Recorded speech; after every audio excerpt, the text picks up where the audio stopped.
Utsman bin Affan adalah sosok kaya raya dan dermawan. Ia lahir dari keluarga yang kaya dan berpengaruh dari suku Quraisy silsilah Bani Umayyah. Utsman bin Affan merupakan seorang as-sabiqunal awwalun dari golongan konglomerat pertama. Kepribadian yang jujur, dermawan, dan sangat rendah hati membuat ia dinikahkan dengan dua anak Rasulullah, yaitu Ruqayyah dan Ummu Kulsum. Ruqayyah wafat setelah perang Badar, lalu dinikahkan dengan Ummu Kulsum, putri Nabi yang lain. Ia dijuluki Zun Nurain, atau sang pemilik dua cahaya karena beristri dua putri Nabi SAW. Utsman bin Affan diangkat menjadi khalifah mengganti Umar bin Khattab pada awal Muharram tahun 24 Hijriah atau 644 Masehi. Sebelumnya, Khalifah Umar bin Khattab telah menetapkan 6 orang sahabat untuk bermusyawarah memilih khalifah di antara mereka. 6 orang tersebut adalah Utsman bin Affan, Ali bin Abi Thalib, Zubair bin Awam, Thalhah bin Ubaidillah, Abdurrahman bin Auf, dan Sa'ad bin Abi Waqqas. Mereka sepakat memilih Utsman bin Affan. Latar belakang Utsman dari keluarga Umayyah yang cukup berpengalaman soal tata negara sebelum datangnya Islam sangat berpengaruh terhadap pemerintahannya. Contoh lain dari keluarga Umayyah yang telah lebih dulu menjabat sebagai gubernur Syam adalah Muawiyah bin Abi Sufyan. Ia sukses dalam menjadikan Syam sebagai tulang punggung kekhalifahan Islam. Di masa Utsman, Muawiyah tetap dipertahankan untuk menjadi gubernur Syam.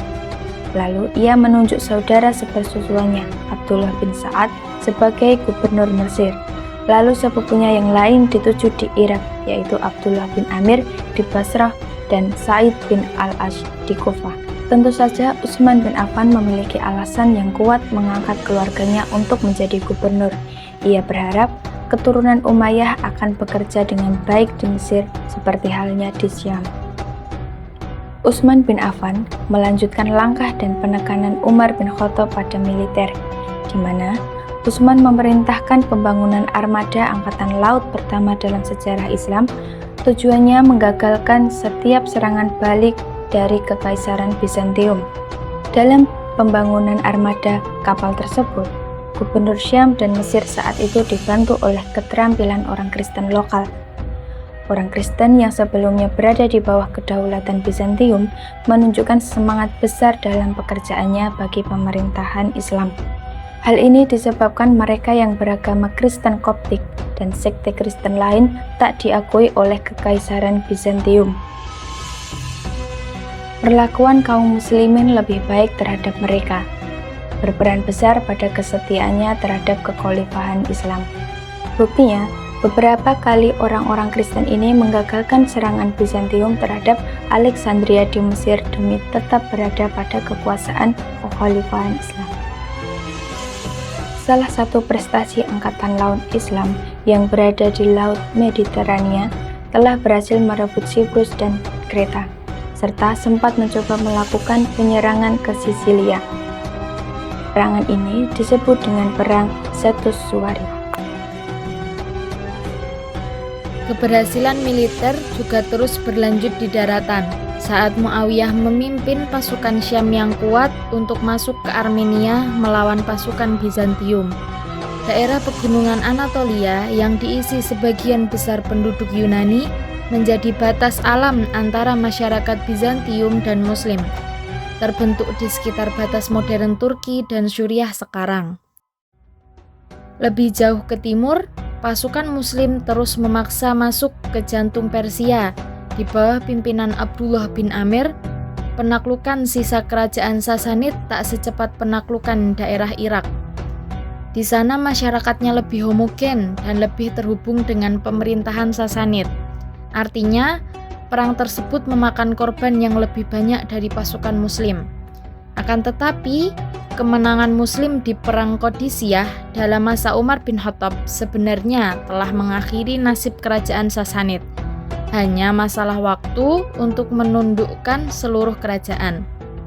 Kaisar Sasanid, Yazdegerd, tak pernah berhasil mengalahkan pasukan Islam selama kekalahan di Qadisiyah dan takluknya wilayah Mesopotamia Irak pada tahun 642 Masehi, dan selama lebih 10 tahun mereka berusaha terus untuk bertahan. Pada tahun 650 Masehi, daratan tinggi Iran dapat dikuasai, dan pada tahun 651, Khurasan berhasil dikuasai Muslimin. Pada tahun ini pun, raja terakhir Sasanid tewas saat kabur dalam peperangan melawan pasukan Islam. Selama masa kekhalifahan Utsman bin Affan, Islam terbentang dari Armenia, Kaukasia Khurasan, Sijistan, Ciprus, sampai mencapai Afrika Utara.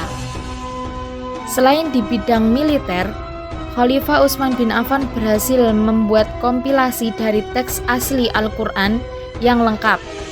Banyak salinan Al-Quran berdasarkan teks asli juga telah dibuat untuk didistribusikan ke seluruh dunia Islam. Dalam mengerjakan proyek besar ini, beliau dibantu dan banyak mendapatkan masukan dari Zaid bin Sabit, Abdullah bin Zubair, Sa'id bin Al-As, dan Abdurrahman bin Haris. Bahkan, Utsman bin Affan berhasil membangun administrasi kekhalifahan yang terpusat dan menetapkan penerbitan Al-Quran secara resmi.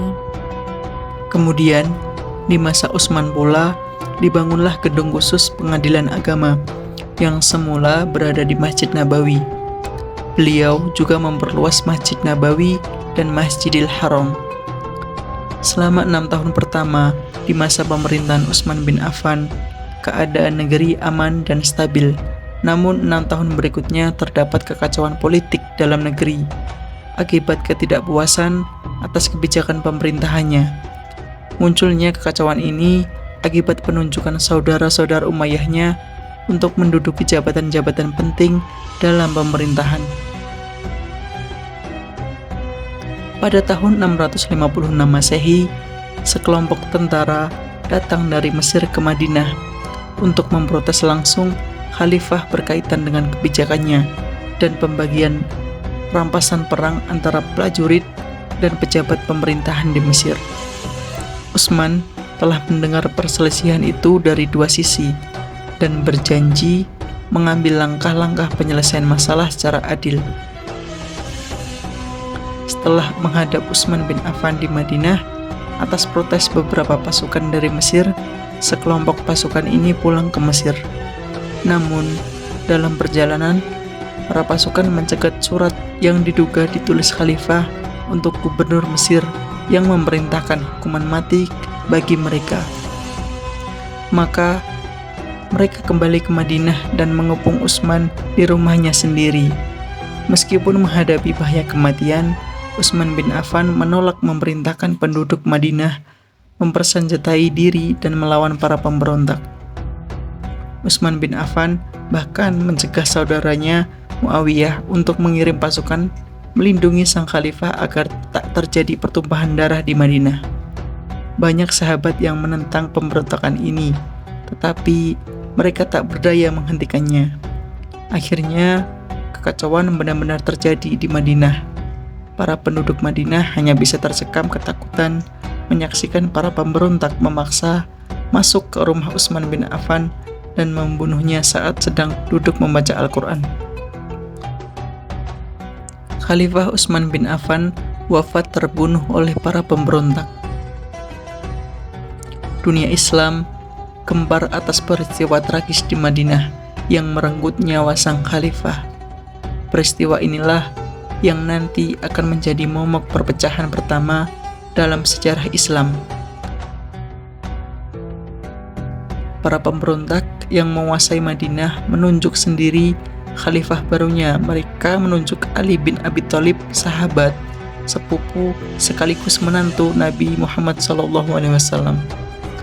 Ali bin Abi Thalib yang teguh mempertahankan kehormatan dan keadilan sebagaimana para sahabat terdekat Nabi, menolak ditunjuk oleh orang-orang pemberontak terhadap Khalifah Utsman. Namun, tokoh-tokoh utama lain di Madinah meyakinkan Ali agar menjadi khalifah, mengingat bahwa dirinya adalah sosok yang paling memenuhi syarat dan paling mampu untuk mengembalikan persatuan di dunia Islam. Dan akhirnya, Ali bin Abi Thalib naik menjadi khalifah pengganti Utsman bin Affan.